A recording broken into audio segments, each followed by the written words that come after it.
전 세계에서 가장 부유한 나라가 갑작스럽게 무너져 내릴 수 있을까요? 39조 달러가 넘는 빚더미에 앉아 있으면서도 여전히 세계 경제의 중심이라고 주장하는 나라 말입니다. 인공지능 열풍과 불안한 무역 전쟁이 얽히면서 표면 아래에는 심각한 균열이 생기고 있습니다. 오늘은 화려한 성장률 뒤에 숨겨진 진짜 이야기를 파헤쳐 보겠습니다.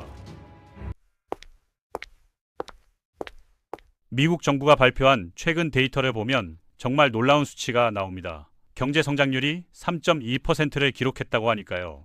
다른 선진국들과 비교해봐도 상당히 인상적인 결과라고 할 수 있겠죠. 그런데 이 숫자 하나만 보고 안심하기엔 너무 성급한 판단일 수 있습니다. 미국은 50개의 독립적인 경제권이 모여서 만들어진 거대한 연합체 같은 나라거든요. 각각의 주마다 완전히 다른 산업 구조와 경제 상황을 가지고 있다는 뜻이죠. 실제로 뚜껑을 열어보니까 상황이 전혀 다르게 보이기 시작했습니다. 50개 주 가운데 진짜로 경제가 성장하고 있는 곳은 고작 16개 주에 불과했거든요. 나머지는 어떤 상황일까요? 13개 주는 제자리 걸음을 하고 있고 22개 주는 오히려 경제가 줄어들고 있었습니다. 전체 평균은 좋아 보이지만 실상은 몇 개 지역의 호황이 다른 지역의 침체를 가려주고 있던 셈이죠. 문제는 이런 불균형이 점점 심해지고 있다는 점입니다. 과거 경험을 되돌아보면 미국 경제의 한 부분이 흔들리기 시작하면 그 파급 효과가 상당히 빠르게 퍼져나간다는 걸 알 수 있습니다. 그런데 이번엔 예상했던 곳이 아닌 전혀 다른 곳에서 첫 번째 경고 신호가 나타나고 있었죠. 진짜 중요한 질문은 언제 경기 침체가 올지가 아니라 얼마나 실각할지, 그리고 어느 지역이 가장 먼저 타격을 받을지입니다. 도널드 트럼프 대통령이 처음 당선됐을 때 가장 강조했던 약속 중 하나가 바로 제조업 일자리를 되살리겠다는 것이었습니다. 특히 블루칼라 노동자들을 위한 정책을 최우선으로 하겠다고 했죠. 와이오밍이나 아칸소, 미시시피 같은 주들은 미국에서 육체 노동자 비율이 가장 높은 지역들입니다. 이런 곳의 사람들이 트럼프에게 가장 큰 기대를 걸었던 이유도 여기에 있었고요. 하지만 미국의 제조업 기반은 2차 대전이 끝난 뒤부터 계속해서 약해져 왔습니다. 1960년대만 해도 국내 총 생산에서 제조업이 차지하는 비중이 26% 정도였는데 지금은 겨우 11%에 머물고 있어요. 전체 일자리로 따져봐도 9% 정도밖에 안 되죠. 그럼에도 불구하고 중서부 지역에서는 여전히 제조업이 지역 경제의 핵심 역할을 하고 있습니다. 지난 40년 동안 가장 큰 피해를 본 지역들이 바로 이곳들이에요. 대부분의 경제 전문가들은 이런 현상을 세계화가 가져온 당연한 결과라고 봅니다. 다른 나라들과 자유무역을 하게 되면서 인건비가 훨씬 저렴한 해외에서 제품을 들여올 수 있게 됐거든요. 대신 미국은 기술이나 과학 같은 더 고부가 가치 산업에 집중할 수 있었고요. 전국적으로는 좋은 변화였지만 미시간이나 오하이오, 뉴욕 같은 전통적인 제조업 지역에서는 엄청난 반발이 있었습니다. 트럼프가 이 문제를 해결하기 위해 내세운 핵심 정책은 당연히 관세였습니다.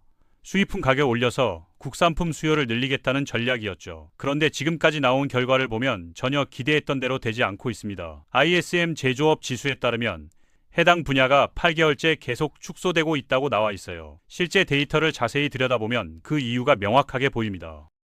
제조업은 기본적으로 노동력과 원재료라는 두 가지 핵심 요소에 의존하고 있습니다. 어느 나라든 이 두 가지를 싸게 구할 수 있다면 제조업 강국이 될 가능성이 높죠. 문제는 미국에서 시간당 6센트를 받고 일하려는 사람을 찾기가 거의 불가능하다는 점입니다. 중국이나 베트남 같은 나라와 인건비로 경쟁하는 건 애초에 무리였어요. 그래도 훌륭한 수출 인프라와 세계 최고 수준의 철도 및 해운 네트워크 덕분에 기존 제조업 기반의 일부는 간신히 유지할 수 있었습니다. 문제는 관세 때문에 이런 장점들이 완전히 사라져버렸다는 점입니다. 골드만삭스 분석에 따르면 관세 비용의 92%는 결국 미국 소비자와 생산업체가 떠안게 된다고 하더군요. 실제로 미국 기업들이 필요로 하는 부품과 원재료 가격이 이미 오르기 시작했어요. 이 때문에 미국이 예전에 가지고 있던 경쟁 우위가 사라져버렸습니다. 그 결과 독립기념일 이후로만 해도 제조업 벨트에서 4만 3천 개가 넘는 일자리가 없어졌어요. 피츠버그 같은 도시에서는 주요 철강 공장들이 하나씩 문을 닫고 있습니다. 한때 철강 노동자였던 사람들이 이제는 배달 트럭을 몰거나 임시직으로 연명하고 있다는 이야기가 곳곳에서 나오고 있어요. 상황을 더욱 악화시키는 건 트럼프 행정부가 이민에 대해서도 극도로 강경한 정책을 펼치고 있다는 점입니다. 외국인 노동력 의존도를 줄여서 기업들이 국내 근로자를 더 많이 고용하고 교육시키도록 유도하겠다는 취지였어요. 문제는 이런 일에는 엄청난 시간과 비용이 들고 경험 많은 기술자 없이는 더욱 어려워진다는 점입니다. 일부 제조업 중심 지역에서는 해당 분야 일자리의 25% 정도를 이민자들이 채우고 있었거든요. 매달 수천 명씩 실직자가 나오는 상황에서 이들 지역 경제가 다시 일어서려고 하는 건 정말 힘든 일입니다. 그런데 바로 이런 상황이 현재 이들 주에서 실제로 벌어지고 있어요. 지난달에는 ICE가 조지아의 새로운 첨단 금형공장 건설을 도와주던 한국인 기술자 수백 명을 구금하고 추방한 사건이 있었습니다. 이런 일이 한두 번이 아니에요. 비슷한 상황이 전국 곳곳에서 일어나고 있고, 건설 현장은 공사 중간에 멈춰서고, 공장은 정상 가동을 못하고, 농장은 추수를 포기해야 하는 일들이 연달아 발생하고 있습니다.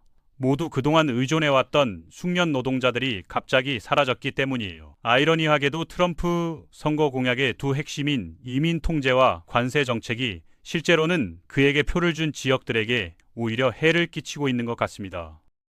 캔자스나 아이오와 사우스다코타 같은 중서부주들은 지역 내 총 생산의 거의 25% 정도를 농업에서 만들어내고 있습니다. 주로 콩이나 옥수수 같은 작물을 재배해서 국제시장에 수출하고 있죠. 그런데 최근 몇 년 사이에 이런 농작물 가격이 거의 절반 수준으로 떨어져 버렸습니다. 한 가지 이유는 전 세계 시장에 물량이 넘쳐나기 때문이에요. 브라질이나 아르헨티나 같은 나라들이 생산량을 급격히 늘렸고, 저렴한 인건비 덕분에 미국 농부들보다 훨씬 싼 가격에 팔 수 있거든요. 하지만 이런 변화를 만들어내는 또 다른 요인이 있습니다. 예상하셨겠지만 바로 관세예요. 트럼프의 관세에 대한 보복으로 중국이 미국 농업을 직접 겨냥해서 똑같은 강도로 맞받아친 것입니다. 중국은 대두나 옥수수, 돼지고기 등 주요 미국 수출 품목에 최대 26%의 관세를 매겼어요. 하룻밤 사이에 미국 농부들의 가장 큰 고객들이 사라져버린 셈입니다. 일부 농가에서는 일할 사람이 없다는 이유만으로 농작물을 그냥 밭에 썩혀버리고 있습니다. 중서부 전역에 걸쳐 이 때문에 33억 달러가 넘는 손실이 발생했다고 보고되고 있어요. 실제로 이런 농작물로 수익을 낼 수 있는 농장에서조차 빈자리를 채울 사람을 구하는 게 거의 불가능해지고 있습니다. 수십 년 동안 농장들은 대부분의 미국인들이 꺼려하는 힘든 육체 노동을 이주 노동자들에게 의존해왔거든요. 그런데 새로운 이민 정책 때문에 농장 인력 부족 문제가 지난 20년 중 가장 심각한 수준에 이르렀어요. 일부 지역에서는 공석률이 42%를 넘나들고 있다고 합니다. 이는 농업지대 전체에 걸쳐 엄청난 타격을 주고 있어요. 네브래스카에서는 농가 파산이 작년 한 해 동안만 32% 가까이 급증했습니다. 캔자스나 아이오와 같은 곳에서는 2023년 이후 농가 순수익이 27% 감소해서 대농장과 가족농 할 것 없이 문을 닫아야 하는 상황에 내몰렸습니다. 농산물 선물 계약의 총 가치는 2022년 이후 22% 이상 떨어졌는데, 이는 10년 만에 가장 큰 하락폭입니다. 동시에 마진콜이라고 하는 추가 보증금 요구 사항도 있어서 계약 가치가 떨어질 때 농부들이 내야 하는 돈이 조용히 늘어나기 시작했어요. 쉽게 말해서 수만 명의 농부들이 이런 약속을 지키기 위해서 자신들에게는 없는 현금을 지불해야 한다는 뜻입니다. 많은 사람들에게 이것이 마지막 타격이 됐죠. 현재 추정치에 따르면 2030년까지 전국적으로 최대 11만 개의 농장이 사라질 수 있다고 합니다. 나라가 조용히 식량 공급원을 잃어가는 것도 심각한 문제지만 여전히 국가 GDP의 약 1.2%에 불과해요. 하지만 중요한 건 이 산업이 무너질 경우 이들에게 돈을 빌려준 회사들까지 연쇄적으로 파괴될 수 있는 엄청난 위험이 있다는 점입니다. 농장이 망해도 빚은 그냥 사라지지 않거든요. 이런 손실들은 지역은행이나 신용조합, 보험회사 등으로 전가돼서 손실을 가속화시키고 걷잡을 수 없이 확산될 수 있습니다. 해당 부문에 4,800달러 이상을 투자한 대출 기관들에게는 큰 문제가 아닐 수 없어요. 이는 전국적으로 퍼져 있는 더 큰 문제의 일부분이고, 특정 지역들은 특히 심각한 타격을 받고 있습니다. 이 영상을 여기까지 보신 분들이라면 미국이 부채 문제를 겪고 있다는 걸 제가 굳이 말씀드릴 필요도 없을 거예요. 하지만 개인 부채와 역대 최고 수준의 주택담보대출, 지금 사과 중에 갚는 시스템 등 여러 층위에서 나타나고 있습니다. 부채 시장에 대해 우리가 아는 한 가지 사실은 한 분야의 실패가 빠르게 확산될 수 있다는 점이에요. 채무 불이행의 물결은 농촌 경제만을 위협하는 게 아닙니다. 겉보기에는 완벽하게 안전해 보이는 지역에까지 영향을 미쳐서 지역은행 시스템 전체에 연쇄 반응을 일으킬 수 있거든요. 생각과 달리 서비스업 중심 주들 중 상당수가 실제로는 미국에서 가장 빚이 많은 지역에 속합니다. 일리노이나 매사추세츠, 텍사스 같은 곳들은 현재 가계부채 대소득 비율이 135%를 넘고 있어요. 이는 거의 10년 동안 금리가 사실상 제로였기 때문입니다. 당시에는 매우 합리적으로 보였죠. 결국 가정이나 기업, 주정부가 저렴하게 돈을 빌려서 기존 부채를 재조정하고 성장이 둔화된 시기에도 지출을 유지할 수 있었으니까요. 하지만 이 때문에 부채 수준도 폭발적으로 늘어났습니다. 2013년부터 2021년 사이에 이들주의 주주의 가계부채는 40% 이상 증가했어요. 그런데 이제 초저금리 시대가 끝났고 그 빚을 떠안고 있는 사람들은 매우 불안한 처지에 놓이게 됐습니다.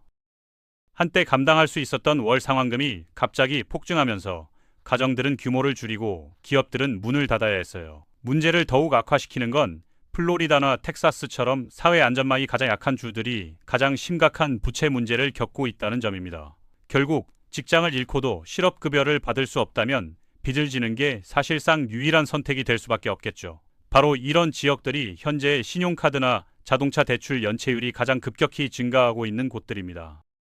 물론 미국 전체가 경기 침체에 빠지는 건 아닙니다. 결국 경제가 작년에 약 3.2% 성장했는데 이는 선진국 중 가장 빠른 성장 속도 중 하나거든요. 그 성장의 대부분은 인공지능 혁명의 최첨단에 있는 소수 지역에서 이뤄졌습니다. 뉴욕이나 캘리포니아, 워싱턴 같은 곳들 말이에요. 일부 추정에 따르면 성장의 94%가 AI 관련 지출에서 나온다고 하더군요. 하지만 문제는 이런 주들조차도 처음 생각했던 것보다 훨씬 더 불안정한 상태에 있다는 점입니다. AI 성장이 확실히 인상적이긴 하지만 저금리 시대의 서비스업 중심 지역들처럼 대부분 빌린 돈으로 이뤄진 거거든요. 오라클 같은 회사는 약 520%의 부채 대 자본 비율로 운영되고 있습니다. 회사가 실제로 가진 1달러마다 5달러 20센트를 빌리고 있다는 뜻이에요. 평상시에도 그건 꽤 위험한 전략입니다. 기업들이 완전히 혁신적이고 엄청난 수익성을 가진 기술을 발명해낼 거라는 기대에 걸고 있는 거니까요. 그런데 재밌는 건 그런 일이 일어나지 않을 수도 있다는 거예요. 위험한 AI 스타트업에 막대한 대출을 해줄 의향이 있는 금융서비스 회사들의 경우 먼저 안정적인 수입, 즉 도박에 쓸 수 있는 돈이 필요합니다. 평상시라면 주택담보대출이나 상업용 분용 부동산, 중소기업 대출 등을 통해 기본 수익을 올렸을 거예요. 안정적이고 예측 가능한 부문에서 현금 흐름을 유지해서 더 투기적인 옵션에 투자할 수 있는 자금을 확보하는 거죠. 하지만 오늘날에는 그런 안전한 투자들이 점점 더 불확실해 보입니다. 주택담보대출 연체율은 2008년 이후 최고 수준으로 치솟았고 중소기업 연체율도 마찬가지예요. 지역 대출 기관들의 경우 다른 모든 자금 조달에 사용되던 안정적인 현금 흐름이 이제 말라가고 있습니다. 즉, 은행들이 이제 위험을 줄일 수 있는 쉬운 방법을 찾게 될 거라는 뜻이죠. 가장 확실한 시작점은 AI 스타트업 부문입니다. 지난 몇 년간 기술 붐의 전성기를 누려온 주들에게는 엄청난 좌절이 될 거예요. 표면적으로 보면 미국의 경제적 성과가 인상적이었다는 건 의심할 여지가 없습니다. 하지만 이 모든 게 대부분 사람들이 생각하는 것보다 훨씬 더 취약한 기반 위에 세워진 것 같습니다. 수십 년간의 저렴한 신용과 수조 달러의 적자, 빌린 돈으로 구축된 금융 시스템 때문에 아주 작은 충격에도 취약해졌어요. 농업이나 제조업 같은 안전한 투자 분야가 붕괴되기 시작하면 그 영향은 억제되지 않을 겁니다. 전국의 모든 은행과 펀드, 기업을 연결하는 동일한 금융 채널을 통해 확산될 거라는 뜻이죠. 이런 일이 처음 일어나는 건 아닙니다. 2008년에 시스템을 붕괴시킨 건 이국적인 기술 스타트업이나 투기적 AI 프로젝트가 아니었거든요. 그건 세상에서 가장 지루하고도 믿을 만한 투자였습니다. 바로 주택이었죠. 오늘날에도 상황은 크게 다르지 않습니다. 다만 이번에는 교외 주택담보대출 대신 농장대출과 공장장 폐쇄, 레버리지를 기반으로 하는 기술회사가 도화선에 불을 붙일 수 있을 것 같아요.